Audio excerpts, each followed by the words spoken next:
This channel does not promote any violent, harmful, or illegal activities. All content provided by this channel is meant for an educational purpose only.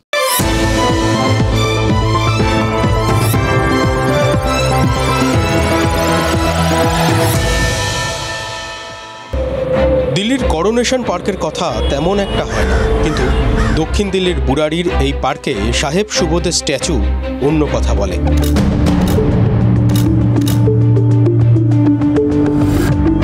মনে করায় 12ই December 1911-র কথা। সেদিন দিল্লিকে ভারতের রাজধানী হিসেবে ঘোষণা করেছিল ব্রিটিশরা। কলকাতা থেকে দিল্লিতে রাজধানী তুলে নিয়ে যাওয়ার কথা ঢাকঢোল পিটিয়ে দুনিয়া শুদ্ধ লোককে জানাতে করোনেশন পার্কেই ম্যারাপ পেতেছিল ইংরেজরা। সস্ত্রীক হাজির ছিলেন রাজা পঞ্চম জর্জ। 1911 সালের 12ই ডিসেম্বর দিল্লির করোনেশন পার্কে যে আসরটা ওই ইংরেজরা বসিয়েছিল, সেই আসরের নামকরণটা করেছিলেন স্বয়ং রাজা পঞ্চম জর্জ। দিল্লিতে রাজধানীটা তুলে নিয়ে যাওয়া হচ্ছে, তাই অনুষ্ঠানের নামটা দেওয়া হয়েছিল দিল্লি দরবার। রাজা রাজরাদের ব্যাপার স্যাপার তো এরকম একটু হয়, ওই দরবার টরবার বসানোর কথা একমাত্র রাজারাই ভাবতে পারেন।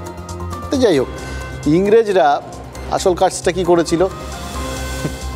যেটা করেছিল, ওই ঢাক ঢোলের আড়ালে তারা কলকাতা থেকে পালিয়েছিল। প্রথমত কলকাতার আবহাওয়া, আর দ্বিতীয়ত এটাই আসল বাঙালির বিপ্লবী চরিত্র।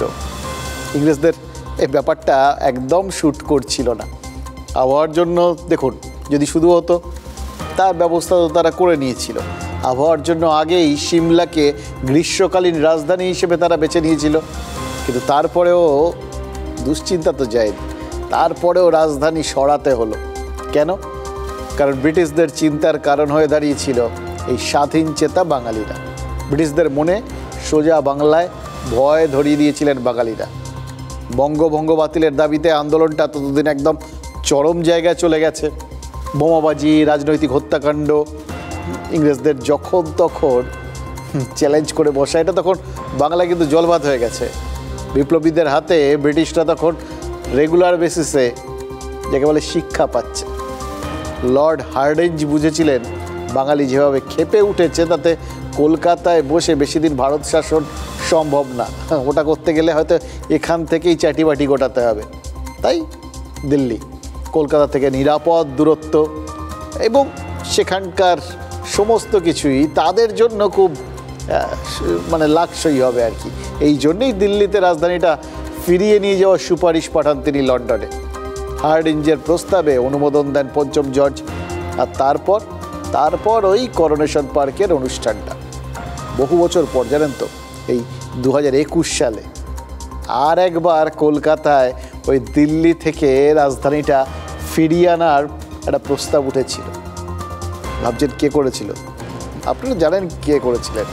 কলকাতায় রাজধানীটা ফিরিয়ে আনার কথা বলেছিলেন এমন একজন যাকে দিল্লির সিংহাসনে দেখার স্বাদ তৃণমূল কংগ্রেসের প্রত্যেকটা নেতাকর্মী। তার নাম মমতা বন্দ্যোপাধ্যায়। 2021-এর 23শে জানুয়ারি নেতাজির জন্মদিনে মুখ্যমন্ত্রী এক দেশ আর একাধিক রাজধানীর প্রস্তাব দিয়েছিলেন। ভারতবর্ষের একটা রাজধানী কলকাতা কেন হবে না? আমি তো মনে করি ভারতবর্ষের একটা রাজধানী কলকাতা হতে হবে। 4টে প্রান্তে, একটা দক্ষিণ, একটা উত্তর, একটা পূর্ব, একটা নর্থ ইস্টার্ন করা উচিত বলে আমি মনে করি। একটা রাজধানী কেন থাকবে? 4টে থাকবে। কি বুঝলেন? ভারত স্বাধীন হয়েছে, কিন্তু বাঙালির সেই স্বাধীন চেতা মনোভাব সেটা তো হারায়নি, একরকম রয়েছে, এক ধাঁচে। একা দিল্লিকে রাজধানী না রেখে দেশের 4 প্রান্তে 4টে রাজধানীর যে প্রস্তাবটা মমতা বন্দ্যোপাধ্যায় দিয়েছিলেন, তার পেছনেও কি স্বাধীন চেতা মনোভাবটাই কাজ করছিল? মুখ্যমন্ত্রী ভারতের কোন 4টে প্রান্তের কথা বলেছিলেন একবার খেয়াল করে দেখুন। উত্তর, দক্ষিণ, পূর্ব আর উত্তর পূর্ব, এই 4টে কোণের কথা বললেন। তাহলে এড়িয়ে গেলেন ভারতের কোন প্রান্তটাকে? পশ্চিম ভারত, দেশের যে অংশে নরেন্দ্র মোদীর নিজের রাজ্য গুজরাট। এবার মুখ্যমন্ত্রীর যুক্তি ছিল দেশের 4টে জায়গায় 4টে রাজধানী হবে, আর সেই 4টে শহরে ঘুরিয়ে ফিরিয়ে বসবে সংসদের অধিবেশন। 4টে শহর, সেখানে আলাদা আলাদাভাবে অধিবেশন, এসব করতে গেলে তো 4টে আলাদা পার্লামেন্টও তৈরি করার দরকার আর কি। কত খরচ খরচা হবে বলুন তো? বা আদৌ এই প্রস্তাবটা সেটা পাস হবে কিনা বা সেটা বাস্তবোচিত কিনা, এই সমস্ত প্রসঙ্গগুলো জাস্ট ভুলে যান। ভাবুন একটাই কথা, এই প্রস্তাবটা মমতা বন্দ্যোপাধ্যায় কেন দিয়েছিলেন? তার রাজনৈতিক দৃষ্টিভঙ্গিটা ঠিক কী ছিল? তার ভাবনা চিন্তার পেছনে কোন অঙ্ক ছিল? রাজনীতিকদের প্রস্তাব খেয়াল করে দেখুন, অঙ্ক ছাড়া হয় না। খেয়াল করুন কি বললেন। এক, মুখ্যমন্ত্রী বলেছিলেন দেশের দিল্লি কেন্দ্রিকতার থেকে বেরিয়ে আসা উচিত। 2, ওয়ান নেশন ওয়ান লিডারের কথা যেটা বিজেপি বলছে, সেই কথার বাইরে বেরিয়ে সারা দেশ আর দেশের সমস্ত নেতার কথা ভাবা উচিত। মানে সরাসরি না, কিন্তু ঘুরিয়ে সেই নরেন্দ্র মোদীকেই আসলে আর তার সঙ্গে বিজেপির পলিসিকে নিশানা করেছিলেন মমতা বন্দ্যোপাধ্যায়। দৃষ্টিভঙ্গি চেঞ্জ করতে হবে। One leader one nation, one ration card one nation, one political party one nation, what is the valuation? Delhi সরকারকে আমি অভিনন্দনও জানাচ্ছি, কারণ আমার সাথে অরবিন্দের ভীষণ ভালো রিলেশন, ওরাও খুব ফেস করে, ওদেরও সম্পূর্ণ স্বাধীনতা দিয়ে কাজ করতে দেওয়া হয় না। 2020 8ই ফেব্রুয়ারি দিল্লিতে বিধানসভা ভোট হয়েছিল। তৃতীয়বার ক্ষমতায় এসেছিল আম আদমি পার্টি। দিল্লির মুখ্যমন্ত্রী অরবিন্দ কেজরিওয়ালকে অভিনন্দন জানিয়েছিলেন মমতা বন্দ্যোপাধ্যায়। বুঝিয়ে দিয়েছিলেন বিজেপি যে এক নেতা এক দেশ এক ভোট এই সমস্ত প্রচার করছে, তাতে আর যাই হোক দেশের যুক্তরাষ্ট্রীয় যে কাঠামোটা সেটা নষ্ট হচ্ছে। রাজ্যগুলোকে কেন্দ্রের মতামত জোর করে গিলতে হচ্ছে।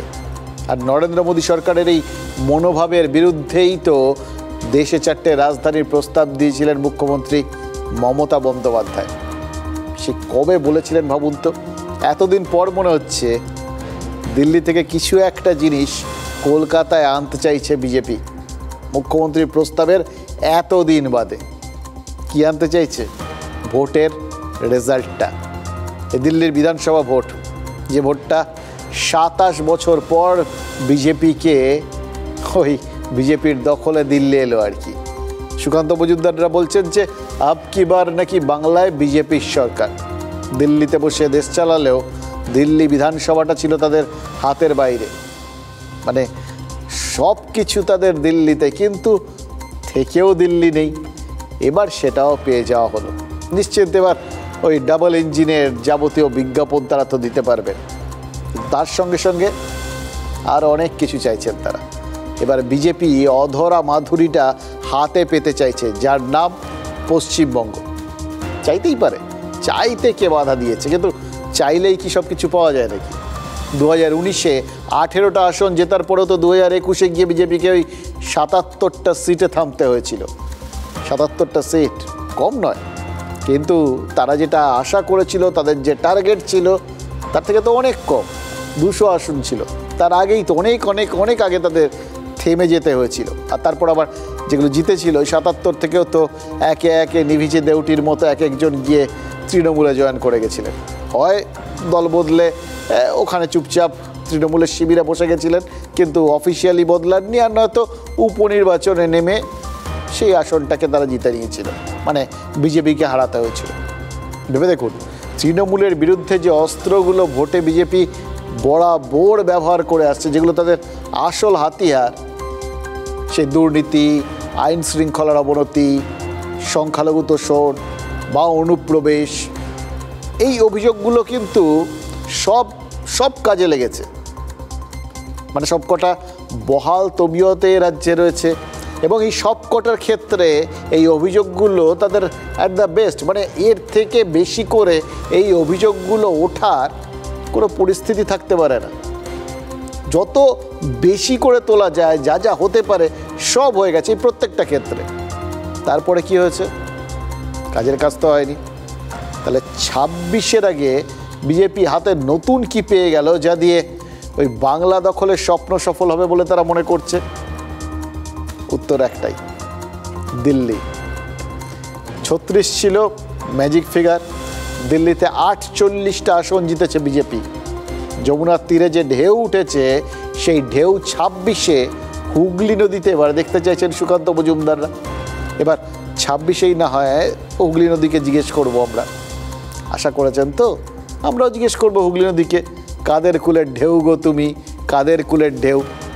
কিন্তু তার আগে তিনি যা বলছেন সেটা শুনলে বোঝা যাবে কোন অঙ্কটা তাদের মনের মধ্যে গুনগুন করছেন তারা। এবার আমাদের জন্য বাকি থাকলো বাংলা, লক্ষ্য বাংলা। 26-এ শুধু বাংলার বাঙালি নয়, বাংলার বাইরে বসবাসকারী বাঙালিরাও 26-এ ঝাঁপিয়ে পড়বে বাংলা জয়ের জন্য, এবং বাংলা জয় করব আমরা। বলছেন তো বটে, চাপটা টের পাচ্ছেন? এবার হিসেব করে দেখুন তো, আশেপাশে তাকিয়ে দেখুন তো, এবার অনেক পরিবার আছে যাদের পরিবারের সবাই একজন বিরাট বিরাট কেউ কেটা। কাকে ছেড়ে কাকে ধরবেন? এক ভাই হয়তো ডাক্তার, এক ভাই ইঞ্জিনিয়ার, একজন আইএএস, একজন আইপিএস, এরকম মানে রত্নগর্ভা পরিবার অসংখ্য আছে। এবার সেই পরিবারে যদি একজন একটু কমা ছেলে জন্মে যায়, তার অবস্থাটা কি হয় বলুন তো? আশেপাশের প্রতিবেশীরা তাকে দেখিয়ে হাসে, বাড়ির লোকেরা তাকে অবজ্ঞা করে, মানে তার তো লাইফটাই চাপের জীবন হয়ে যায়। এবার বিজেপির মানে বঙ্গ বিজেপির তাদের অবস্থাটা সেরকম যে হতে চলেছে সে তো সুকান্তর কথা থেকেই পরিষ্কার, সব হয়ে যাচ্ছে। এখন রইল বা কি বাংলা। এবার এখানে যদি হয় ভালো, না হয় চাপ। সবাই বলবে ওই পরিবারের ব্ল্যাক শিপ হচ্ছে এরা। এই চাপটা কিন্তু সুকান্ত মজুমদার থেকে শুভেন্দু অধিকারী টের পেতে শুরু করেছেন। সে যাই হোক, এগুলো তো ইতিহাসেও আছে, ঐতিহাসিকভাবে এই বিষয়গুলো সত্য। ইতিহাসের কথা বলছি তো, ওই ইতিহাস থেকে শুরুও করেছি। আজকে একটু ইতিহাসের কথাই আর একবার বলি। ইতিহাস কি বলছে জানেন? দিল্লি থেকে যখনই বাংলা দখলের চেষ্টা হয়েছে, মানে দিল্লি ঘুরে এসে যখন কেউ বাংলায় ক্ষমতাটা দখল করতে চেয়েছে, কখনোই কিন্তু খুব একটা সুবিধা হয়নি। ইস্ট ইন্ডিয়া কোম্পানি ওই দিল্লির সম্রাটের কাছ থেকে বাংলায় ব্যবসার সনদ পেয়েছিল। কলকাতা, সুতানটিয়ার, গোবিন্দপুরে ব্যবসা করতে করতে বাংলা দখলের যে স্বপ্ন ওই কোম্পানির সাহেবরা দেখেছিলেন, সেই স্বপ্ন তো শেষ মুহূর্তে প্রায় ভেস্তে যেতে বসেছিল। ব্যাগরা শুধু দেননি, একদম ঝামেলায় ফেলে দিয়েছিলেন সিরাজদৌল্লা। মির্জাফররা বিট্রে না করলে ক্লাইভের মুখে শেষ হাসিটা ফুটতো কিনা সেটা নিয়ে অনেকেরই সন্দেহ আছে। তাই ভাবছি দিল্লির ভোটের ফল দেখে যখন বাংলায় ভোটের আগমনী গাইতে শুরু করে দিয়েছেন ওই বঙ্গ বিজেপির নেতারা, তখন কিছু কথা বোধহয় বলে ফেলাটা দরকার, যে কথাগুলো হয়তো ঐতিহাসিকভাবে ইতিহাসকে ধাক্কা দিয়ে যেতে পারে, যে কথাগুলো আজ না বললেই নয়।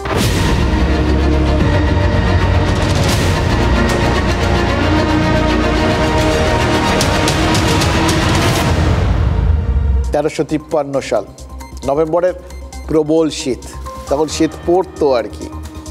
দিল্লির সুলতান তখন ফিরোজ শাহ তুগলক। রাজনীতির মার প্যাচে তিনি টার্গেট করলেন কাকে? বাংলাকে। বাংলা চাই, ব্যাস যেমন ভাবা তেমন কাজ। বিরাট সেনাবাহিনী নিয়ে বেরিয়ে পড়লেন বাংলা দখল করতে। করবেন তো বটে, করবেন কিভাবে? বাংলায় তখন সিকান্দার শাহের রাজত্ব। এবার সিকান্দার শাহ, তার একটা অদ্ভুত স্টাইল ছিল। তিনি কি করেছিলেন? তিনি দেখেছিলেন যে এই রাজত্বটাকে যদি সিকিউর করতে হয় তাহলে প্রজাদের সঙ্গে রাখতে হবে। এবার প্রজাদের সঙ্গে রাখতে তিনি কি করেছিলেন? প্রজাদের কর ছাড় দিয়েছিলেন, বিভিন্ন রকম উপকৌটন দিয়েছিলেন, এই সমস্ত দিয়ে প্রজাদের বশে রেখে দিয়েছিলেন। মানে এটা দেখে কারোর কারোর কিন্তু ওই ডোল পলিটিক্সের কথাটা মাথায় আসতে পারে। সে যেই হোক, মিল পাবেন ইতিহাসের না স্পাইরাল গতি, ঘুরতে ঘুরতে ফেরত আসে। হয়তো রূপটা একটু বদলে যায়, কিন্তু সেই সময়ের যে ছবিটা, সেই ছবিটাই আজকের দিনেও যে আপনি দেখতে পাবেন না এরকম গ্যারান্টি দেওয়া যাবে না। হয়তো একটু চেহারাটা বদলাবে, কিন্তু আদলটা একই থাকবে। যাই হোক, এইরকমভাবে যখন নিজের রাজ্যপাটটা সিকান্দার শাহ একটু বেশ জমাট করে রেখে দিয়েছেন, ঠিক তখনই এই আক্রমণের প্রস্তুতি, আক্রমণের উদ্যোগ এসে গেছে। সেনাবাহিনী নিয়ে বাংলার সীমান্তে পৌঁছে গেছে, কিন্তু বাংলার সীমান্তে ঘাঁটি গেড়ে কয়েক মাস বসে থাকলেও দখল তো দূরের কথা, দিল্লির সেনা বাংলাতে ঢুকতেই পারেনি। কেন খালি হাতে ফিরতে হয়েছিল ফিরোজ শাহকে?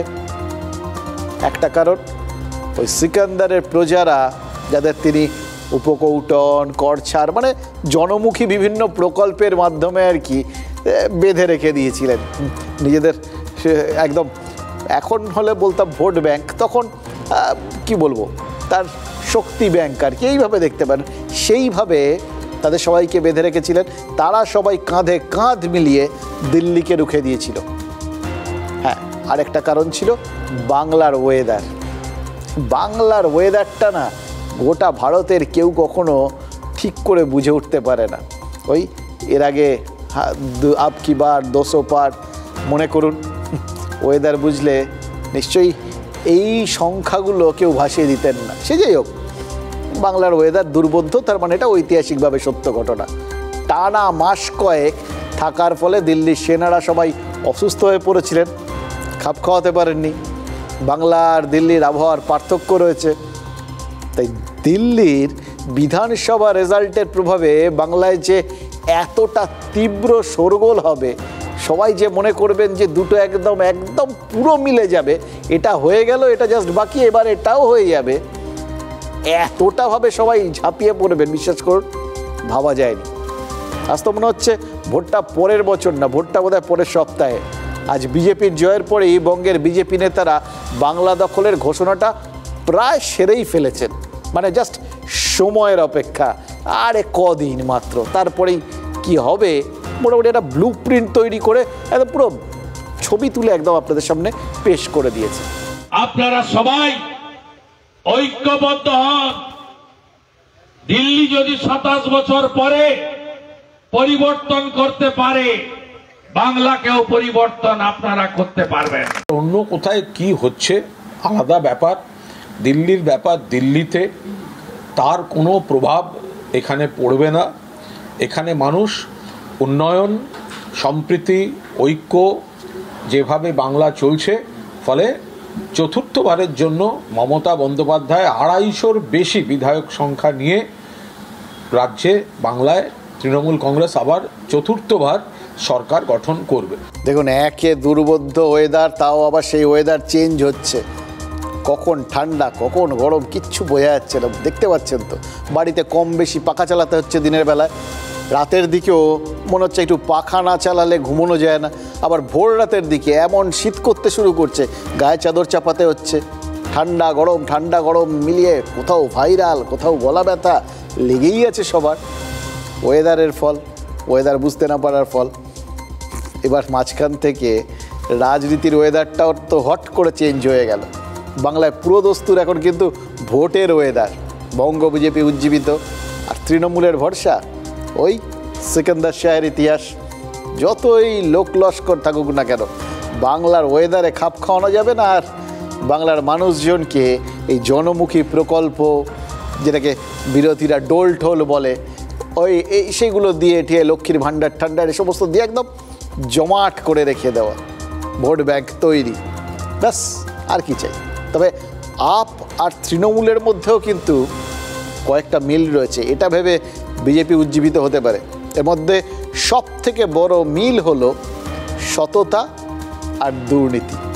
একদম দুমুখ দুটো ব্যাপার, কিন্তু কি অদ্ভুতভাবে দুটোই বর্তমান।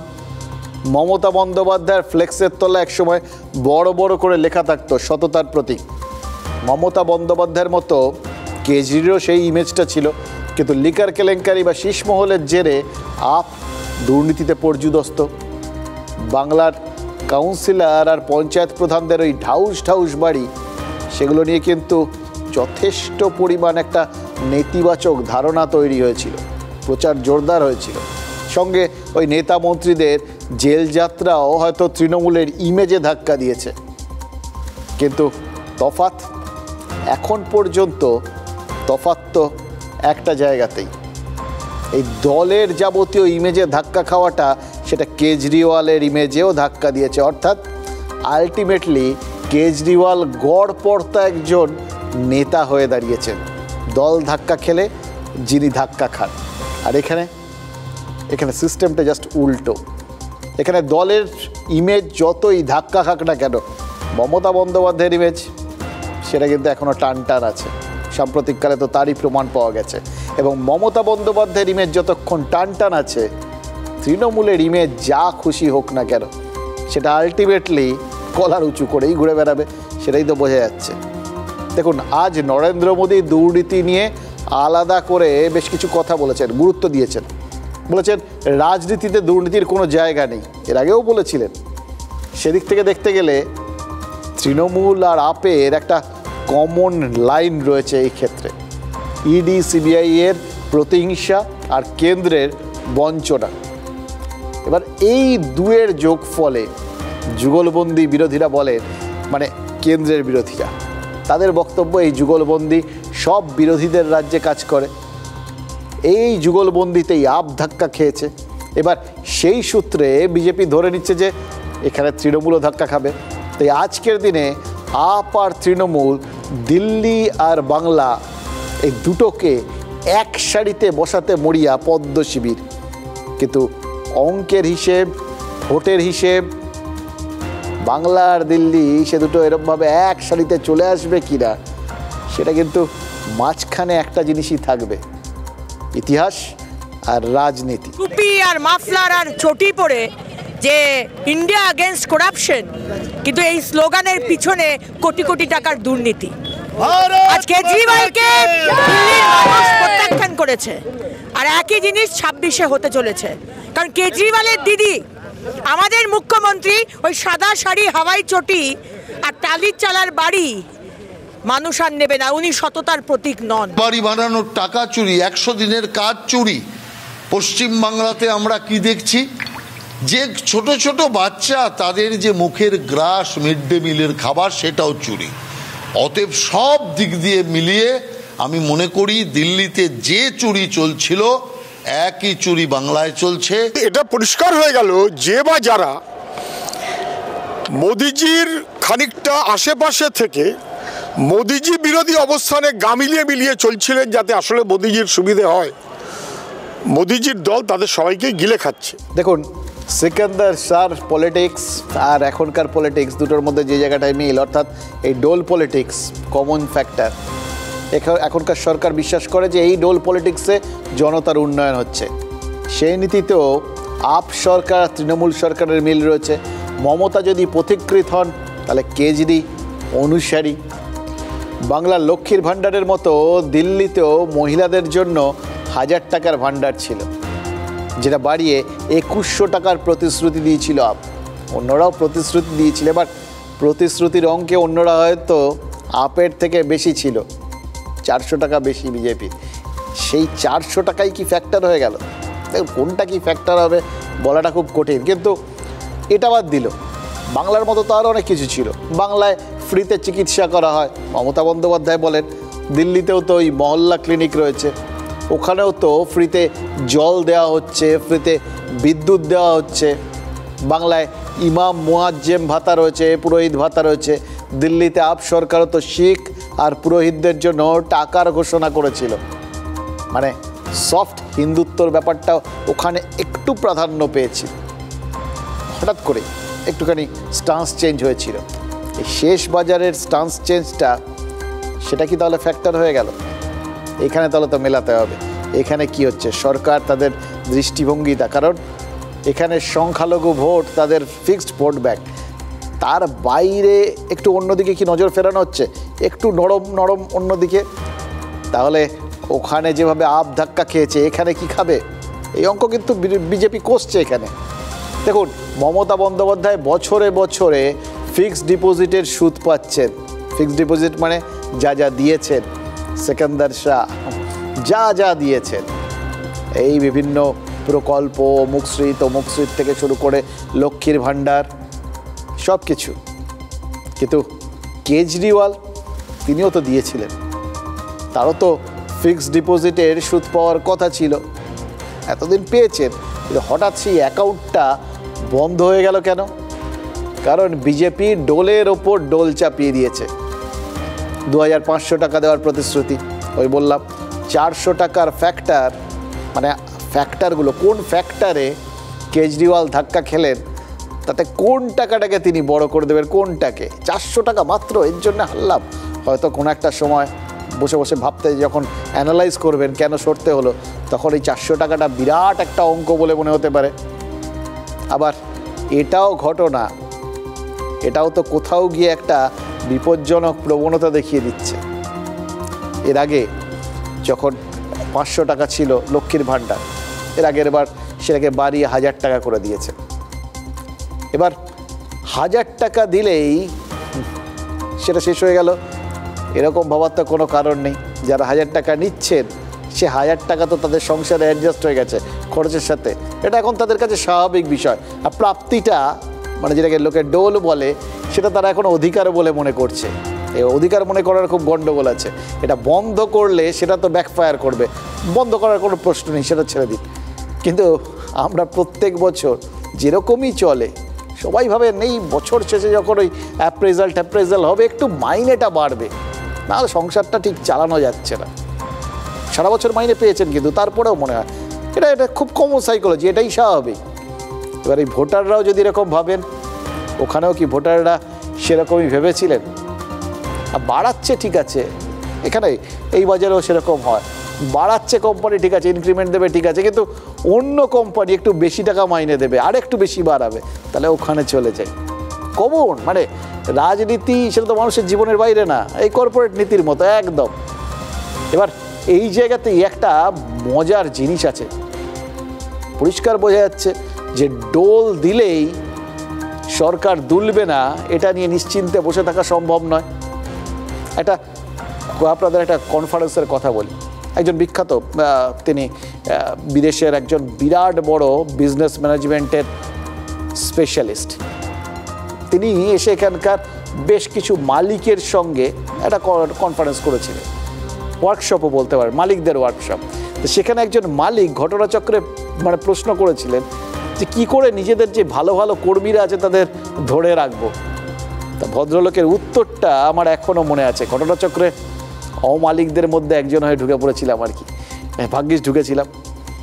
তো ওই ভদ্রলোক উত্তর দিয়েছিলেন, দেখুন সব সময় আর একজন কেউ না কেউ থাকবেন যিনি আপনার থেকে $1 বেশি দেবেন।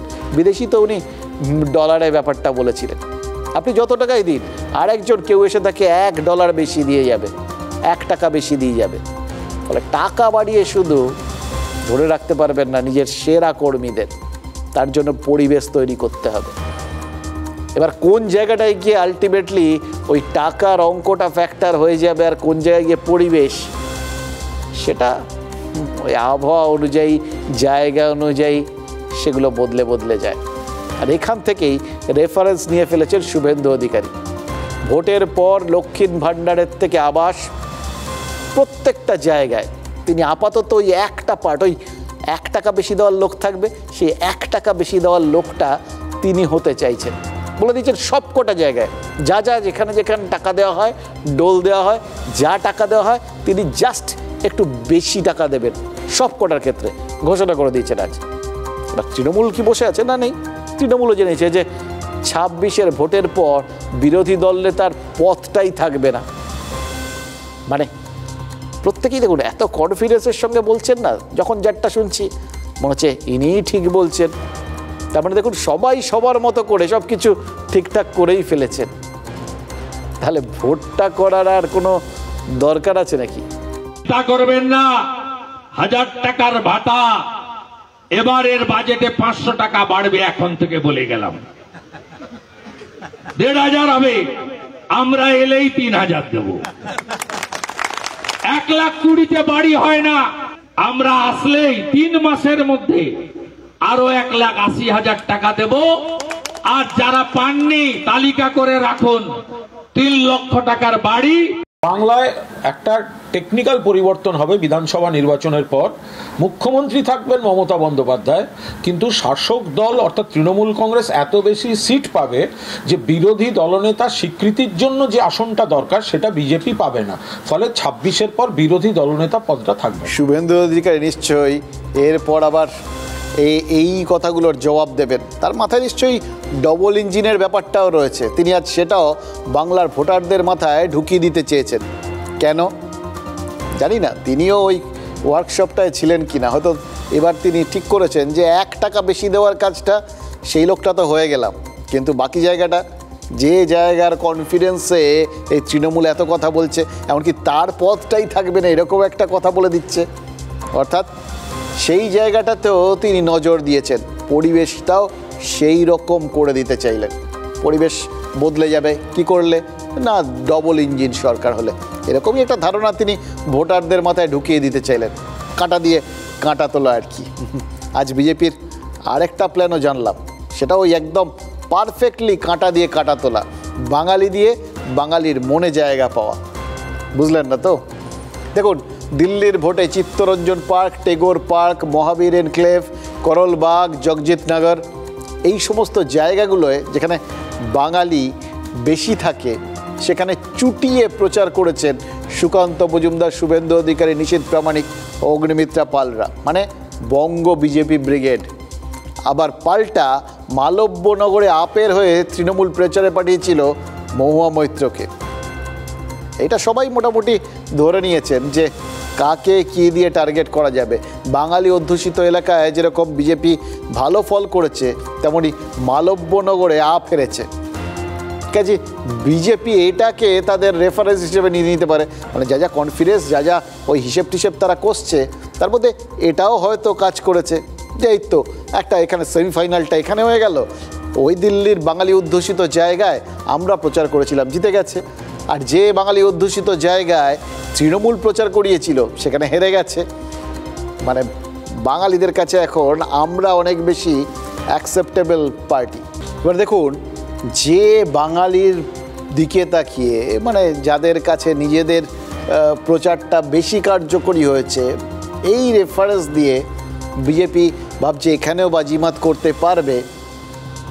সেই বাংলার ভোটে কিন্তু বিজেপির বাঙালি মুখ নেই, এই খোঁচাটা এটা কিন্তু আছে। 21-এর ভোটেও ছিল, এখানেও একটা অদ্ভুতভাবে একটা মিল রয়েছে, মানে রেফারেন্স রয়েছে আর কি। দিল্লির ভোটেও কিন্তু বিজেপির কোনো মুখ্যমন্ত্রী মুখ ছিল না, দিল্লির ভোট কানেকশানে তার মানে আরও একটা রেফারেন্স পাওয়া গেল, যেটা দেখে বিজেপির নেতারা হয়তো, মানে বঙ্গ বিজেপির নেতারা এত বেশি উৎফুল্ল হচ্ছেন। রেফারেন্স আরও আছে, হরিয়ানা, মহারাষ্ট্রের পর দিল্লি মোদিজি করে দেখিয়েছেন। তাই বাংলার সংগঠনে ওই ছেঁড়া ফাটাগুলো তিনিই ঢেকে দেবেন, এটাই কি আশা করছে বিজেপি? সেই বাঙালি, যে বাঙালি চোখ খুলে গেছে, যারা গোটা দেশের উন্নয়নকে দেখছে, তারা কিন্তু মমতা বন্দ্যোপাধ্যায় বা তৃণমূল কংগ্রেসের সাথে কিন্তু নেই। এমনকি আপনারা যদি ব্যাঙ্গালোরে বসবাসকারী বাঙালির সাথে কথা বলেন, মহারাষ্ট্রে বসবাসকারী বাঙালিদের সাথে, আমি সব জায়গায় কথা বলছি, কোনো জায়গার বাঙালি মমতা বন্দ্যোপাধ্যায়ের অবস্থানকে সমর্থন করে না।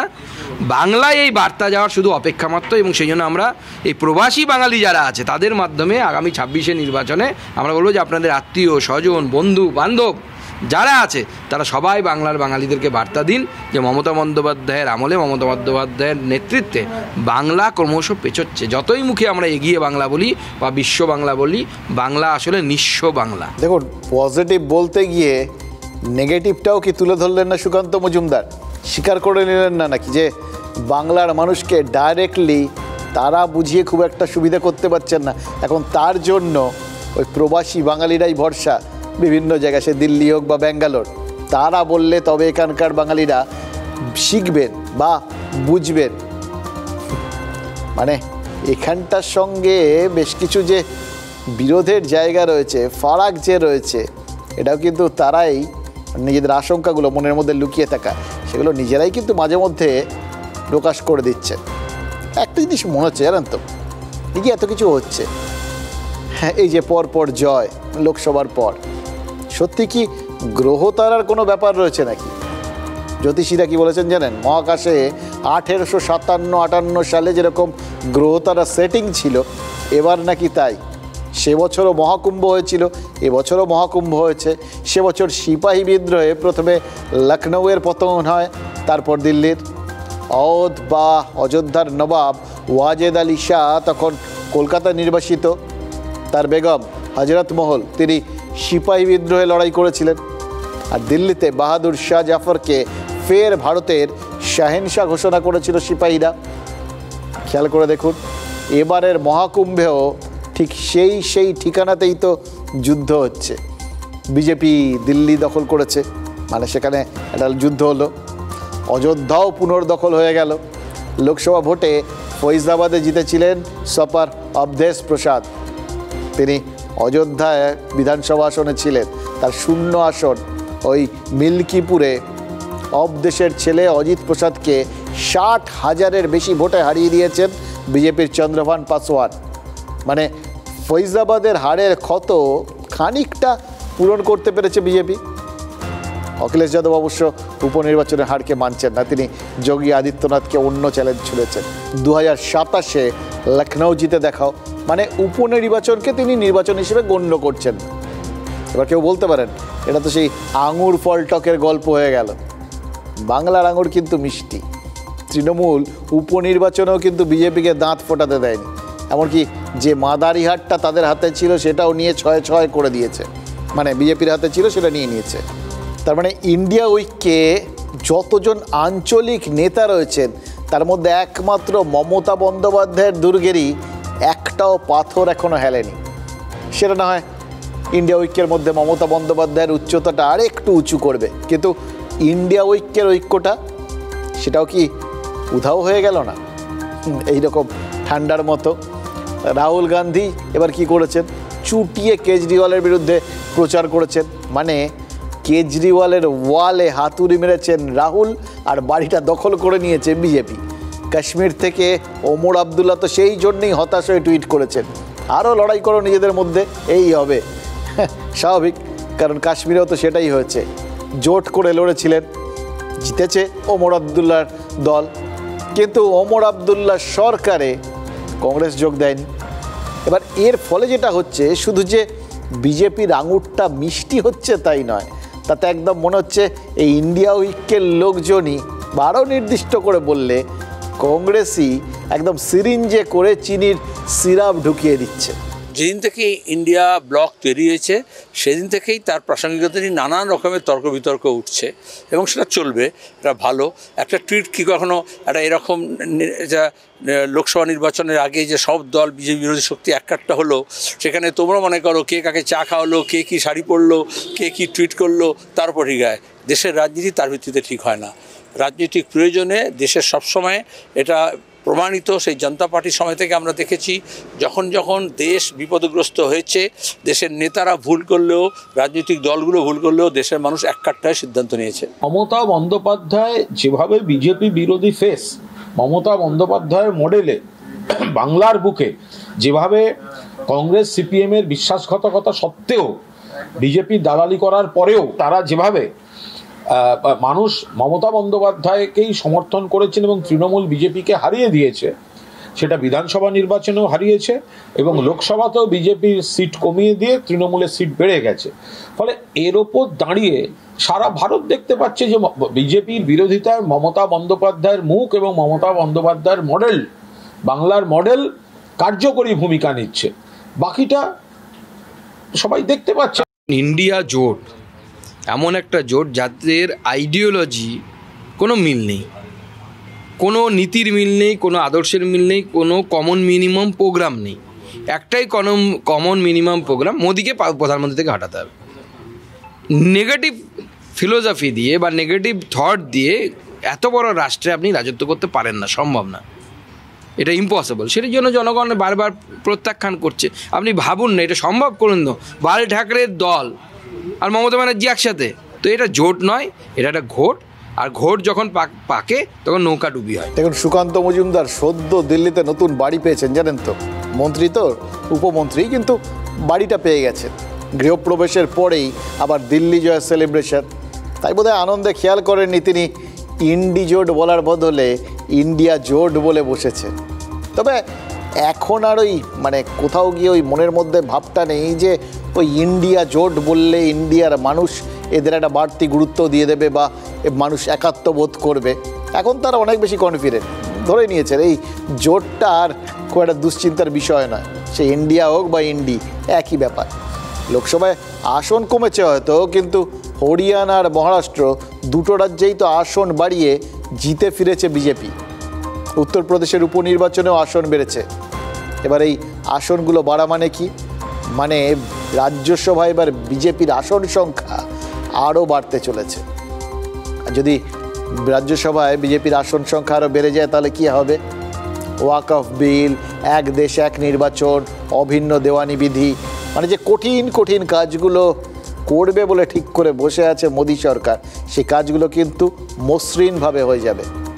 রাজ্যসভায় শুধু সংখ্যাগরিষ্ঠতা থাকতে হবে।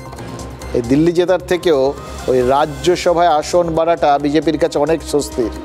দীনদয়াল উপাধ্যায় মার্গে মোদী যে তৃপ্তির হাসিটা হাসলেন, সেটা কিন্তু শুধু দিল্লির হাসি নয়, তার বাইরেও আর অনেক কিছুর হাসি, অনেক কিছু তৃপ্তি মিশে আছে তার ওই হাসির মধ্যে। जो खुद को ईमानदारी का सर्टिफिकेट देते थे और दूसरों को बेईमानी का मेडल देते घूमते फिरते थे, वो खुद भ्रष्टाचारी निकले। उत्साह विजय का है और सुकून दिल्ली को आपदा से मुक्त कराने का है। ये दिल्ली मिनी हिंदुस्तान है। লোকসভা নির্বাচনের পর জয় জগন্নাথ বলে শুরু করেছিলেন, আজ যমুনার জয় বলে শুরু করলেন প্রধানমন্ত্রী। এই যমুনার জলে দূষণের কথা বলেই তো বিজেপি একটা বাড়তি সুবিধা পেয়ে গেছে, মানে বলা যায় যমুনার জলেই ধুইয়ে দিয়েছে আপকে। এবার খেয়াল করে দেখুন, দুদিন পরেই নরেন্দ্র মোদী আমেরিকা যাচ্ছেন, ট্রাম্পের সাথে বৈঠকে বসতে হবে। এই বসাটা কিন্তু এবার বেশ সবাই ভাববেন দুই পুরনো বন্ধুর দেখা সাক্ষাৎ হতে চলেছে, তো কিন্তু আসলে একটা কঠিন বৈঠক। 2020-তে ট্রাম্প যখন দিল্লিতে এসেছিলেন তখন দাঙ্গা দেখে গেছিলেন। 5 বছর পর সেই দিল্লির মার্কশিট পকেটে নিয়ে মোদি যে দেখা করতে যেতে পারছেন, এটা কিন্তু তার জন্য একটা বড় স্বস্তি। তিনি বুঝিয়ে দিতে পারবেন যে দেশের মধ্যে তিনি এতটুকু দুর্বল হননি, বরং অনেক শক্তিশালী হয়েছেন, এতটা শক্তিশালী যে দিল্লিও এখন তার পকেটে। এই বার্তাটা ইতিমধ্যেই কিন্তু হোয়াইট হাউসের ওভাল অফিসে পৌঁছে গেছে। কিন্তু ওই কার্টুনের খবরটা কি ওভাল হাউসে রয়েছে, যেটা মহারাষ্ট্রে নির্বাচনের রেজাল্ট বেরোনোর পর সোশ্যাল মিডিয়ায় ছড়িয়েছিল? আরএসএসের এক প্রচারক সাইকেলে চড়ে চড়ে যাচ্ছেন, আর ক্যাপশনে লেখা দ্য উইনার। কতটা তাৎপর্যপূর্ণ ওই কার্টুনটা ছিল ভাবতে পারবেন। মহারাষ্ট্রে 48টা লোকসভা আসন, লোকসভা ভোটে তার 30টা জিতেছিল বিরোধীরা। সবাই ধরে নিয়েছিল, এবং কংগ্রেস তার মধ্যে, এটাও আরও বেশি গুরুত্বপূর্ণ, একাই পেয়েছিল 13টা আসন। কিন্তু তার কয়েক মাস পরে যখন ওই বিধানসভা নির্বাচন হলো, দেখা গেল খেলাটা ঘুরিয়ে দিয়েছে বিজেপি। মহাজুতি জোটের সামনে বিরোধীদের খুঁজেই পাওয়া যায়নি। তাহলে এই মাঝের কয়েক মাসে কি এমন হয়েছিল যে বিজেপি এরকম ঝড় তুলে জিতে গেল? দেখুন, যেটা হয়েছিল সেটাই ওই কার্টুনে উঠে এসছে। মহারাষ্ট্র জুড়ে 80,000 ছোট বড় সাংগঠনিক প্রচার সভা করেছিল রাষ্ট্রীয় স্বয়ংসেবক সংঘ। কোন বুথে কত ভোটের খামতি পূরণ করতে হবে, কোন বুথে পরিশ্রম করাটা বৃথা, ফলে ওখানে শক্তি ক্ষয় করা চলবে না, কোথায় জোর দিতে হবে তার বদলে, কোথায় হালকা রাখতে হবে, একদম রীতিমতো হিসেব কষে সেটা বিজেপি কর্মীদের শেখানো হয়েছিল। আর তার ফলেই কয়েক মাস আগের হারা ম্যাচটা এইভাবে রমরম করে জিতে গেছিল বিজেপি। এটা কিন্তু দেশের রাজনৈতিক বিশেষজ্ঞরা প্রত্যেকে বলছেন। এবার তারা বলতে পারেন, কিন্তু রাহুল গান্ধী তিনি মানতে নারাজ, তিনি এক জায়গায় আটকে আছেন। দেখুন, হরিয়ানা আর মহারাষ্ট্র এই দুটো কংগ্রেসের শিওর শট ছিল, তারা ধরে রেখেছিলেন, জিততে চলেছেন জাস্ট, বিশেষ করে এই লোকসভা ভোটের ফলের পর। হরিয়ানায় অজাট ভোটকে একজোট করেছে বিজেপি, আর জাট ভোট ব্যাংক ভেঙেছে। এই দুই অঙ্কে তারা অঙ্কটা মিলিয়ে দিয়েছে। এটাকে কিন্তু রাহুল মানতে পারছেন না। মহারাষ্ট্রে 6 মাসে বদলে গেল হাওয়া। কেন? তার একটা কারণ বললাম, সেটাও মানতে চাইছেন না দেশের বিরোধী দল নেতা। মানে তিনি কোনো অবস্থাতেই কোনো রাজনৈতিক কারণকে কৃতিত্ব দিতে রাজি নন তাদের এই ভরাডুবির জন্য। অভিযোগ করেছেন যে মহারাষ্ট্রের ভোটার তালিকায় কারচুপি করেছে বিজেপি এবং নির্বাচন কমিশন নিরপেক্ষ ভূমিকা পালন করছে না। রাহুল গান্ধীর অভিযোগ 2019 থেকে 2024 পর্যন্ত যেখানে মহারাষ্ট্রের ভোটার বেড়েছে 32 লক্ষ, 19 থেকে 24 মানে 5 বছরে 32 লক্ষ ভোটার বেড়েছে, কিন্তু লোকসভা ভোটের পর 6 মাসে ভোটার নাকি বেড়েছে 39 লক্ষ। এই বিরাট ফারাকটা তার কাছে গোলমেলে লেগেছে। শুধু তাই নয়, বহু দলিত, আদিবাসী, সংখ্যালঘু ভোটারের নামটা বাদ গেছে বলেও তিনি অভিযোগ করেছেন। অনেক ভোটারের বুথ বদল হয়ে গেছে, কিন্তু এইগুলো নাকি তিনি বারবার বলেছেন, বারবার চেয়েছেন, কিন্তু তা সত্ত্বেও নাকি নির্বাচন কমিশন তাকে ভোটার তালিকাই দিচ্ছে না। অর্থাৎ রাজনৈতিক কারণে হেরেছেন, এটা কিছুতেই রাহুলের হজম হচ্ছে না। তিনি এখন অন্য কোনো কারণ খুঁজতে চাইছেন বা লোককে বিশ্বাস করাতে চাইছেন, কিন্তু মুশকিলটা কি, এক্ষুনি এই বিশ্বাস করাতে পারলেন কি পারলেন না, বা এই বিশ্বাস করানোর প্রচেষ্টার ফল পেলেন কি না, সেটাও ভালো করে প্রমাণ করার কোনো জায়গা বা ময়দান তার হাতে নেই।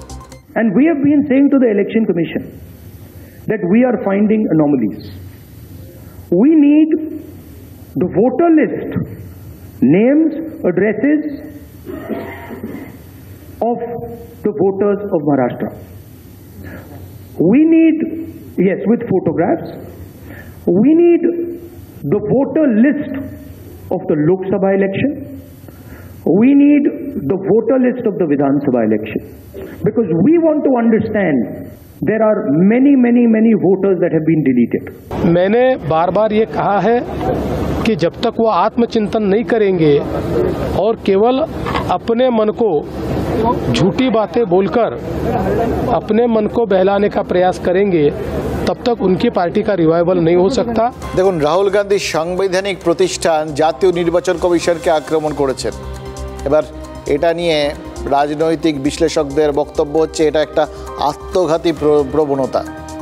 কিন্তু খেয়াল করে দেখুন তো, আর কোনো উপায় আছে? হরিয়ানায় এবার কংগ্রেসের জন্য উর্বর জমি ছিল, মাঠ ভরা ধান পেকেও ছিল, কিন্তু দুই চাষি ভূপেন্দ্র হুডা আর কুমারী শৈলজা নিজেদের মধ্যে ঝগড়া করে ডুবিয়েছেন। বুথ কমিটিই তৈরি হয়নি। এই লোকসভা ভোটের পর মহারাষ্ট্রের মতো হরিয়ানাতেও 80,000 সভা করেছে রাষ্ট্রীয় স্বয়ংসেবক সংঘ। ফলে কংগ্রেসের চাষ করা মাঠে ধান কেটে তুলে নিয়ে চলে গেছেন বিজেপি। এবার সংঘ শিবির মনে করে বাংলার মাটিও কিন্তু উর্বর, বিশেষ করে বাংলাদেশে যা চলছে তারপর উর্বরতা আরও বেড়েছে। কিন্তু এখানেও তো দুই চাষি নিজেদের মধ্যে ঝামেলা করছে। আপনারা জানেন দুই চাষির নাম। 2019 থেকে জমির ধান কিন্তু জমিতেই পড়ে, আর মাঝখান থেকে ওই বিরোধীরা আবার কিছু, এই দুই বিরোধীর মানে বাইনারির বাইরে থাকা বিরোধীরা হয়তো শূন্য, কিন্তু তারা অভিযোগ তুলে যান যে রাষ্ট্রীয় স্বয়ংসেবক সংঘের সঙ্গে তো আবার তৃণমূল নেত্রীর খুব ভালো সম্পর্ক। জটিল ইকুয়েশন কিন্তু এখানে। দেখুন, 38% ভোট বিজেপি ধরে রেখেছে, অথচ প্রত্যেকবার ফসল তুলে নিয়ে চলে যাচ্ছে তৃণমূল কংগ্রেস। এটা কি কারণে? এটা কি ওই নিজেদের মধ্যে মানে দুই চাষির মধ্যে গণ্ডগোলের সুবাদে, নাকি কোনো একজন তৃতীয় চাষি তিনি আসল কৃষি বিশেষজ্ঞের কাছ থেকে পরামর্শ নিয়ে এসছেন তার সুবাদে? এটা বড় প্রশ্ন, জটিল প্রশ্নও বটে। কিন্তু আপাতত যদি আমরা বিজেপির অ্যাঙ্গেল থেকে দেখি, তাহলে ধরতে হবে ফসলটা কিভাবে ঠিকভাবে কাটা যাবে বা কখন কাটতে হবে সেটা বোঝানোর জন্যই তারা কি কোনো কৃষি বিশেষজ্ঞের শরণাপন্ন হচ্ছেন। সরসংঘ চালক মোহন ভাগবত এই মুহূর্তে বাংলায় রয়েছেন, পরশু এসেছেন, 10 দিন থাকবেন। হরিয়ানা আর মহারাষ্ট্রে সংঘ কী করেছে সেটা তো বাংলার বিজেপি বিরোধীরা জানেন। সরসংঘ প্রধান তিনি যদি রাজ্যে থাকেন তাহলে একটু আলোড়ন তার ফলে হবে তো বটেই, কিন্তু গোটা বিষয়টায় ওই তৃতীয় পক্ষের বক্তব্যটা সেটাও তো আর একটু মজবুত হবে। বিজেপির সংগঠন বিজেপির কাছে সংঘের সংগঠন সংঘের কাছে। এরকম কিন্তু কোথাও কোনো কথা হয়নি যে বিজেপির ওপর কেউ আস্থা হারাচ্ছে বলে উনি আসছেন নিজের সংগঠন করতে। এখানে একটা বৈঠকের বিষয়। আজকে হিন্দুদের যে কোণঠাসা অবস্থা, সারা ভারতবর্ষের 140 কোটি মানুষের সিকিউরিটি নেই, এগুলো বরদাস্ত করা যাবে না। এই নিয়ে কথা বলা যাবে না, আলবাত যাবে। আজকে সেই নিয়েই কথা বলতে আসছে যে সংঘ প্রধান আসছেন এবং কোথাও কি মেরুকরণের রাজনীতি, তার মানে যে এই সরসংচালক যেখানে যান, আরএসএস যেখানে যায়, তারা এই মেরুকরণের রাজনীতি করে, ধর্মীয় উস্কানি দিয়ে, ধর্মীয় আস্থার নাম করে, ধর্মভিত্তিক রাজনীতির মধ্য দিয়ে ধর্মীয় বিভাজন তৈরি করে, যাতে এটা বিজেপির পক্ষে যায়। ধর্মভিত্তিক রাজনীতি আমাদের রাজ্যে ছিল না, তার আমদানি তৃণমূলের জন্মানোর পর থেকে শুরু হয়েছে এবং এখন মোহন ভাগবত তাতে মনে করছেন যে উপযুক্ত কাদা এখানে তৈরি করা হয়েছে যেখানে পাকে পদ্মফুল ফোটানো যেতে পারে। তো মোহন ভাগবত এখানে না এসে আগে দিল্লিতে বলুন বাংলার যা যা ডিউজ আছে, 100 দিনের টাকা, আবাসের টাকা, 1,70,000 কোটি টাকার বেশি বকেয়া, সেগুলো দিয়ে দিতে বলুন। এখানে তিনি কি দেখতে আসছেন? দেখার হলে যান দীঘায়, দেখবেন মমতা বন্দ্যোপাধ্যায় কী সুন্দর জগন্নাথ মন্দির তৈরি করছেন। তা এখনই একটু দূর থেকে দেখে আসুন, দেখতে ভালো লাগবে। তো এইগুলো সব দেখুন, ওটা আমাদের একটা ভালো পর্যটন কেন্দ্র। তার বদলে যদি মেরুকরণের রাজনীতির চেষ্টা করতেই যান তাহলে সমস্যা। আর বাংলাদেশ নিয়ে কথা বলবেন না, তাহলে মোহন ভাগবতের উচিত প্রথমে অমিত শাহ সমালোচনা করা। এবার খেয়াল করে দেখুন, কোথাও গিয়ে কুণাল ঘোষের সাথে মোহাম্মদ সেলিমের বক্তব্য মিলে যাচ্ছে, অর্থাৎ সেই ধর্মীয় রাজনীতির অভিযোগ। তফাৎ একটাই, যখন মোহাম্মদ সেলিম বলেন তিনি তৃণমূল এবং বিজেপিকে এক পংক্তিতে বসিয়ে দেন, হয়তো এই বিষয়টার দিকে খানিকটা ইঙ্গিত করার চেষ্টা করেন যে তৃণমূল আমলেই এই রাজ্যে আরএসএসের সংগঠন অনেক বেড়েছে। আর কুণাল ঘোষও তো তিনি ধর্মীয় রাজনীতির অভিযোগটাই তুললেন, শুধু তার অভিযোগটা, তার আঙুল তোলাটা একদিকে। এবার বিজেপির তরফে জানিয়ে দেওয়া হয়েছে যে আরএসএস প্রধানের কোনো রাজনৈতিক কর্মসূচি নেই, নেহাতি রুটিন সাংগঠনিক সফর। কিন্তু রাজনৈতিক সফর তো বটেই, অরাজনৈতিক মানুষের মনে এই সংঘ প্রধানের রাজ্যে আসাটা কিন্তু যে ছাপটা ফেলছে, সেটা আলটিমেটলি রাজনীতির ওপরেও প্রভাব ফেলতে বাধ্য। তিলোত্তমার বাবা মা আজ গিয়ে দেখা করেছেন মোহন ভাগবতের সঙ্গে। অতীতে কেন্দ্রীয় স্বরাষ্ট্রমন্ত্রী অমিত শাহের সঙ্গে দেখা করার চেষ্টা করেছিলেন, কেন্দ্রীয় স্বরাষ্ট্রমন্ত্রী সময় দিতে পারেননি, কিন্তু সরসংঘ প্রধান তিনি দেখা করেছেন। ভয়ার বাবা মা আরএসএস এর মোহন ভাগবতের সঙ্গে দেখা করতে গেলেন। মোহন ভাগবত জি একজন সিনিয়র নেতা আরএসএস এর, তো তার কাছে কি করতে, মানে কেন? তিনি তো বিজেপির পৃষ্ঠপোষক, বিজেপির উপদেষ্টা। তাহলে কি ওই সিবিআই টিবিআই গুলো আরএসএসই চালায়? এটাই তো প্রমাণ হয়ে যায়। বাবা মা যাচ্ছেন মোহন ভাগবতের কাছে, রাজনৈতিক উদ্দেশ্য সমস্ত মুখোশ খুলে যাচ্ছে। অমিত শাহ আসলেন কলকাতায় কথা বলার জন্য, সব রকমের চেষ্টা করার পরেও এড়িয়ে গেলেন, না বোঝার কোনো কারণ নেই।